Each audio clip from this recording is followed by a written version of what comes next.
welcome back to the PC Gamer Weekender live stream. I'm Zoe and I'm here with Paul and Ian, who are going to talk to me about Frozen Synapse 2. So, AI generated factions, procedurally generated city, turn-based tactics. Tell me a bit about the premise of the game. So in this game you play a agency called Bureau 8, who have been created to help protect the city of Markov Geist from a mysterious incursioning artificial intelligence force. And you're funded by the other factions to help keep them safe, and how good a job you do with that determines how well you play the game. Nice, awesome, good. So, because the city is procedurally generated, how much freedom do the players have to play as they want? So we believe that we're the first open world game where you can go into any building. You can encounter any faction at any place on the road as well. So the player has an enormous amount of freedom in terms of what they do, where they go, and how they engage with both the incursion force and the other factions in the city. So this is our third time on the PC Gamer Weekender live stream, and we promised we've been working on the game. There's just a lot of complexity to it, and we're hopefully going to show you a few little bits and pieces of how the game's evolved sort of through the slightly long development time. Yeah, definitely. Yeah, show me a bit of the game in action now. Ready. You can see it on the screen. Okay, so we're starting off, and this is our base. You have the entire city to play with, and you can go into it at any time. All of these other buildings a lot of them are owned by some of the competing factions. I'm going to bring up the faction list now. We have just a wide variety of different characters in this game. We have the banking faction, Diamond Brothers. We have a university faction, which is researching what's going on in the city. We have a faction called Blue Sunlight that worships the incursioning force. And we have a faction that delivers parcels. And one that fabricates all sorts of things called Fabulous. So something that's new that people wouldn't have seen much of before is the fact that the factions now all have their own jobs to do. So the banking faction will move money around, the university faction will actually go to a place, do some research, and then take the research data back to their lab and process it. So all the factions have these tasks that they need to do to kind of regularly fulfill their role and make money. And as the player, you can interfere with that and mess around and kind of intercept them or ambush them as you see fit. So although we have shown kind of factions before and their behavior, we've really now got to a point where the city is actually functioning kind of as we intended originally. So all of those systems are in there. Now it's just about kind of refining them down and making them work. That's right. So you can call up any of the faction leaders. You can talk to them about what's been going on in the city. You can gossip with them, and you can ask them for work. This is a computer game. Got to get your request somehow.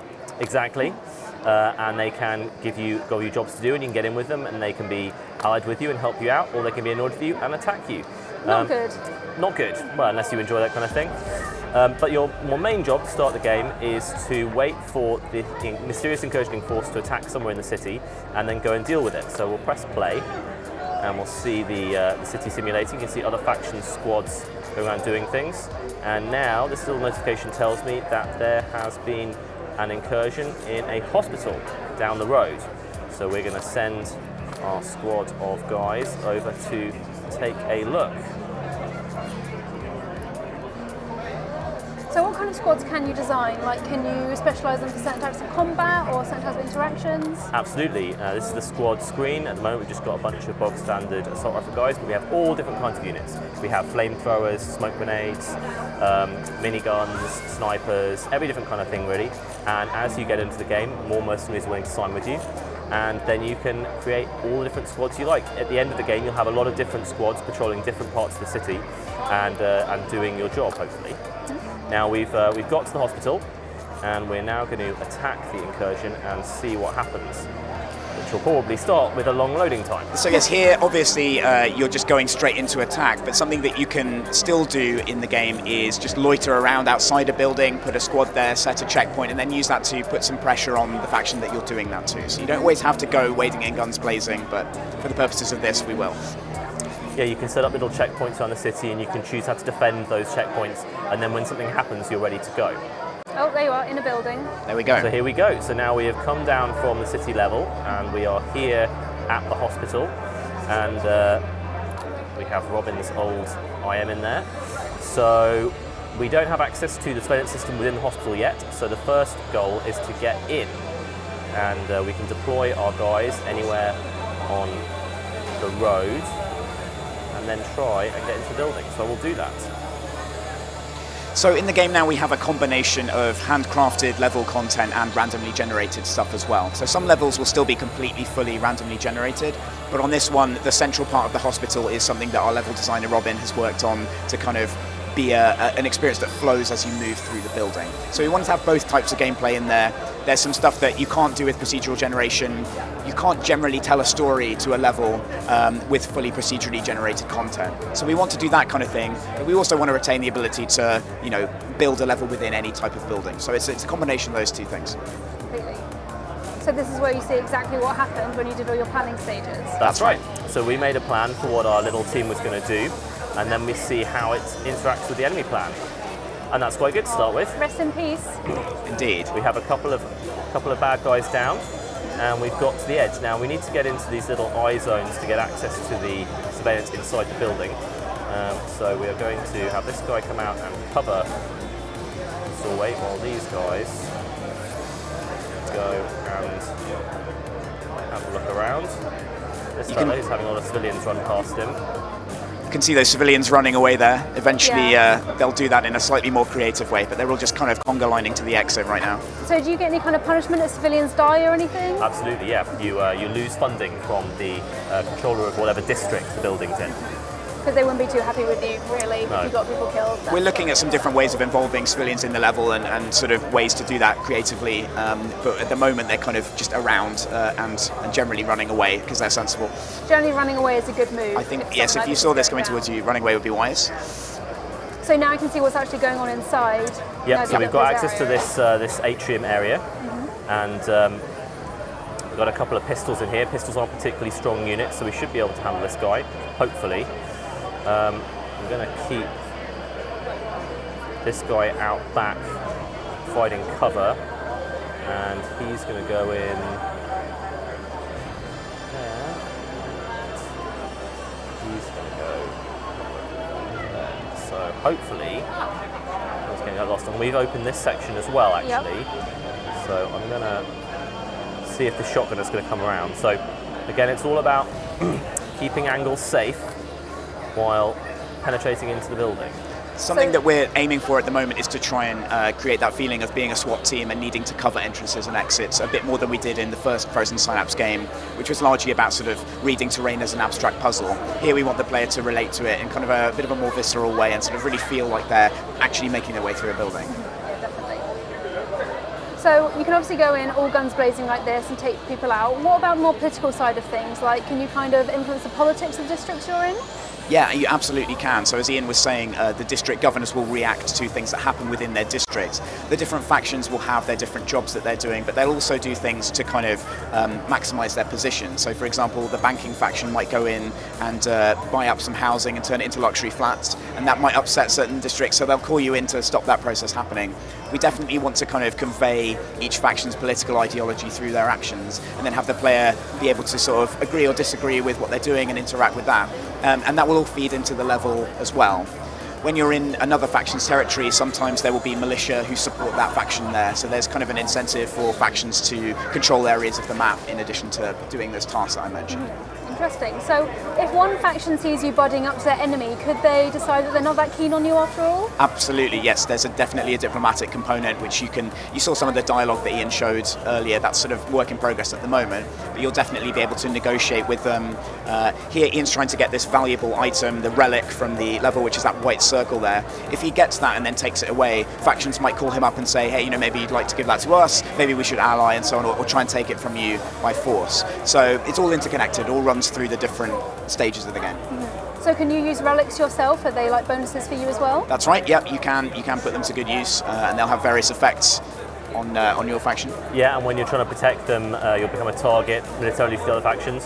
And also talking to stealth, the vast majority of these levels, if you can turn up not being detected, then you can take a stealth approach, try and get in and out, possibly without even being noticed at all.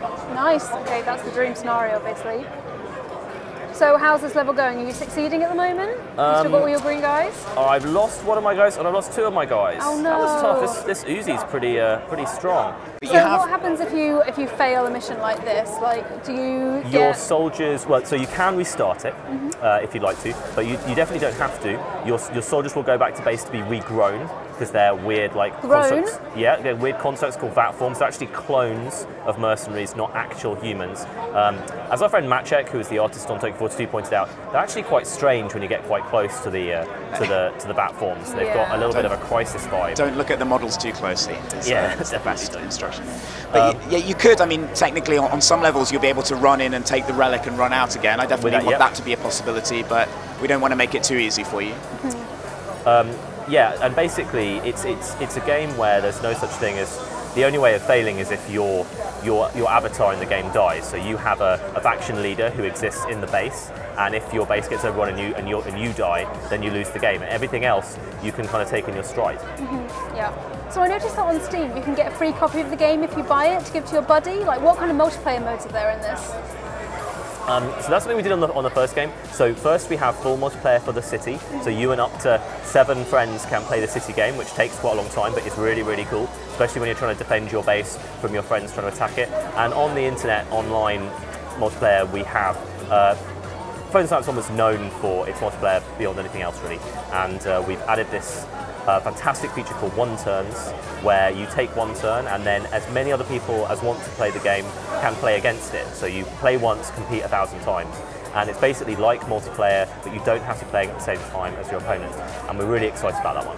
Yeah, we really hope that players of the original get back into multiplayer with all the new units, and there's some of the new sort of tactical options that you have as well. I'd like to think the UI is going to be a bit better in this game as well. We've made a few tweaks to that. I shouldn't bring up UI in public. I know we always argue about that, but there's nothing thrown in here, so it's all right. But I really think that we're going to bring some people back to multiplayer around the game's launch, and we'll see what that's like. Definitely. So do you have a release date in mind for Frozen Synapse 2? The terrible question.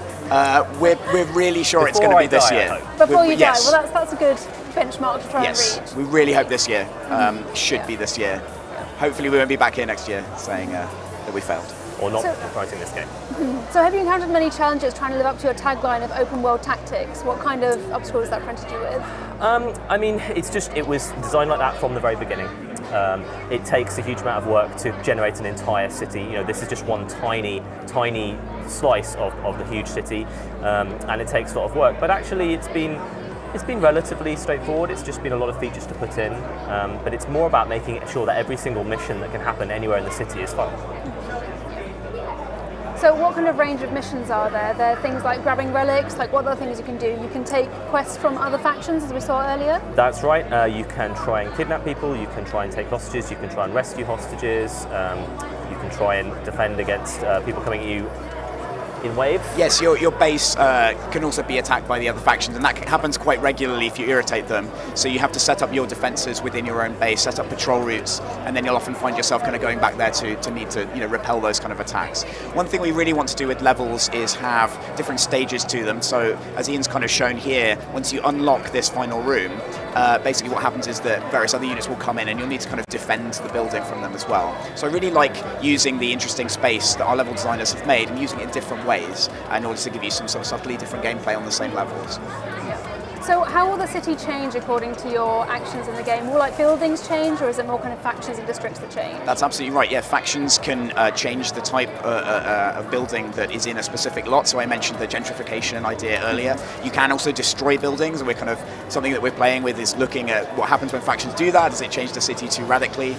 You'll definitely be able to see also the political reaction from the different districts. They'll be able to sort of tell you how pleased or displeased they are with the various factions' actions. So you should see a physical consequence, buildings changing, perhaps the height of buildings changing as well, and also a political consequence on that sort of filter on the map to be able to see how the population is kind of reacting to stuff. It's difficult to kind of make that massively dramatic. I think you wouldn't necessarily want massive empty areas of the city or anything like that, but it's definitely something we're playing with. We know people really want that visual feedback for what they've done in the game to kind of come right through, so it's another aspect that we're trying to work on.